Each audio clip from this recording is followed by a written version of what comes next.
پیغمبر علیہ الصلوۃ والسلام فرمائی مارانو کې داسې اقسام ستا یو کمر مار دی او بل هغه ابتر بلل کیږي چې لکه یې کاټ ته یا کشنی ده یا نستا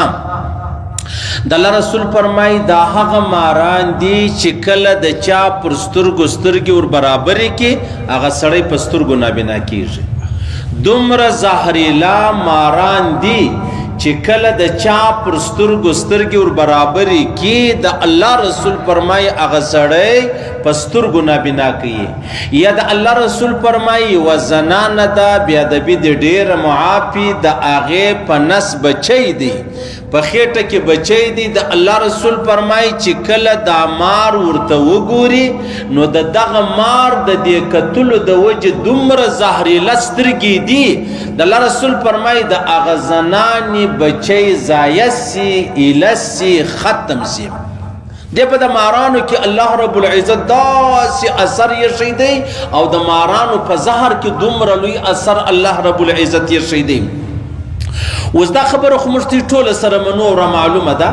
چې کله کله د چا په سترګو کې داسې اثر یي یو سړی ځوان دی ښایسته دی جوړ دی روغ دی بلډینګ دی کور دی موټر دی پر داغه ځای باندې راچپه سي نظر چې کم بلل کیږي نو چې د انسان په نظر کې دومره لوی اثر چې دی هغه ستا نو د مار په دې نظر کې ولې اثر نسته چې هغه زهریله دی او هغه کې مطلب زهر چې دی هغه الله رب العزت یې ښي دی په دې ټولو حیوانانو کې یو مار او یو ملخ د دې سترګې داسې دي لکه یو ځای چې میخ ټک وایي سره شورې نه رپیده چې دی هغه نه لري بس مخامخ درته ګوري نو د الله رسول فرمایي په دغه مارانو کې دومره لوی اثر الله یې ښی دی چې کله چا ته وګوري هغه په سترګو نابینا کې او کله مطلب یو زنانه ده چې بچی په نس دی هغې ته وګوري هغه بچی چې دی هغه ورضایع کې نو لحاظه د الله رسول فرمایي که داسې ماران ستی کورو لره رالو نو دا مور ته وایي چې زما د کوره ووځه دا مور ته وایي چې د نوح علیه السلام وعده در په یاد کا دا مور ته وایي چې د سلیمان علیه السلام وعده در په یاد کا یا وژني بیا خامخا بیا وژني د الله رسول فرمایي که ته جنې وبېرېدې دا داسې دی چې دا ته وبېرېدې دی نه وژنې د الله رسول فرمایي فلیس مني ته زموږ پر دین او پر اسلام ګر سره نه یم بل حدیث کې راځي د الله رسول فرمایي دومره ثواب لري لکه مشرک چې سړی مردار کی بل حدیث کې راځي پیغمبر علیه الصلاۃ والسلام فرمایي تاسو د ماران دا چې تی مړک یا وجنی زموږ د دې په مابینځ کې بدی روانه ده یعنی بدی کله روانه ده هغه چې کله الله رب العزت آدم علیه السلام د مځکې ته راشوکوي حوا دغسې شیطان راواخله دغسې مطلب مار راواخله د هغه ورځې څه دښمني چې د هغه روانه ده زموږ د دوی روغه چې د هغه سره سوې نه ده پیغمبر علیه السلام په مینا کې ناستو نو یو مار راښکاره سو چې راښکاره سو بیا فورا هغه یو صحابي ور ولاړ سو واجبې جنې ولاړی د الله رسول وفرمایلې دی ستا د شر خلاصو او ته د ده د شر چې دی هغه خلاص ولې او بیا جبه خبره دا ده د مارانو بیخي ډېر لوی عمر دی د مار عمر انتهایی په 100 کلونه چې دی هغه یادېږي بیا دغه مار نو چې په 100 کلونو دی عمرونه د ماران ولې دی لږ دی هغه وجه دا ده حیات حیوان مولوي صاحب فرمایي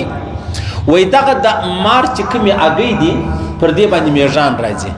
چې کله میږان ور باندې رالو د هګۍ ټولې ور خراب کې په هغه کې یوه و دوی چې د هغه پاته سي مار پیدا سي لیکن عام طور د دې هګۍ چې د هغه خرابې سي نو په دې وجه ماران چې د هغه لږ دی صحیح سلو او بیا جبه خبره دا ده د ماران په دوبي کې یي په ژمي کې نه یي په ژمي کې چا در وسپرې مار لیدلی نه دی هغه وجه دا ده چې دا ماران په ژمي کې په مځکه ننوځي په خاورو کې بیا دی چې کله په خاورو کې یي ډېر وخت تیر کې دا ژمی تیر سو یخ تیر سلو دی د خاورو سره وځي بیا دی په سترګو ړاند سوي بیا دی ګرځي هغه سومپ راواخله دا خواږه ولنې نه دی د دې درختې ته ځان ورسوي مفتي شفیع صاحب رحمه الله په معادل په قرآن کې فرمایي علامه کمال الدین دمیری رحمه الله په حیات حیوان کې فرمایي وای بیا دی راسي هغه درخت لره هله بیا پر هغه د خپل سترګې مرژې بیا څه وسي بیرته هغه د سترګو دید چې دی هغه راښکاره سي هغه پیدا سي هغه برابر سي بیا د ماران داسې دي عزیزانو د مار کوشش دا دی چې دی پر تا وار چې دی هغه وکړي. دا فطرتن په مار کې دا شی پروت دی، یو خو هغه چې دی وبېرېږي نه چې بیره د مابین ځه وباسې، د ده کوشش دا دی چې دی خامخا پر تا باندې وار چې دی هغه وکړي. هغه وایي یو مارو ډېر زهریله مارو، علامه کمال الدین دمیري فرمایي وایي یو وښه وه دا خپلې بچۍ ته یې شیدې ورکولې، هغه وښه بچۍ ورته ولاړه وه شیدې یې خوړلې. نو دلته دغه وښه چې دغه خپل خوراک مراک یو شی کوي، اوس دا مار چې دی هغه دغه وښه پر دا شونډې باندې ووهله، چې ویې وهله دغه کومه بچۍ ته چې شیدې ورکولې تر وښې مخکې بچۍ چې دغه مړه سوله. دومره ژر بیا په دې شیدو کې اثر رالی چې هغه کوچنی بچی، مطلب هغه بچی یا بچی چې هر شی و هغه شیدې خوړلې، هغه پر هغه ځای باندې چې شو مړ سولو، وروسته بیا دغه وښه چې د هغه پسې مړه سوله. نو لحاظه د الله رسول فرمایي زموږ د دوی په مابینځ کې دښمني ده دا یو. بیا که چیرې په کور کې دا کوچني سپین ماران پیدا سو، دا بیا تاسو ورته ووایاست چې یاره زموږ د کوره ولاړ سه، ولې دا په دې کې مطلب پیریانان چې دی هغه راځي څه ایمان راوړی دی څه نه دی راوړی. که ستا د کوره نه تللی تاوان یې در رسوي دا کافر دی مردار یې که، او که دی ولاړی ورک سو نو پروا نه لري، بیا کار مو په لره، دا مسلمان سوی دی. په جناتو کې مطلب پیریانان چې دی هغه د چا په شکل کې، د مارانو په شکل کې. اوس کم پیری چې ایمان راوړي هغه مسلمان ته ضرر او تاوان نه رسوي، او کم پیری چې ایمان نه راوړي هغه مسلمان ته تاوان او ضرر او نقصان چې دی هغه رسوي.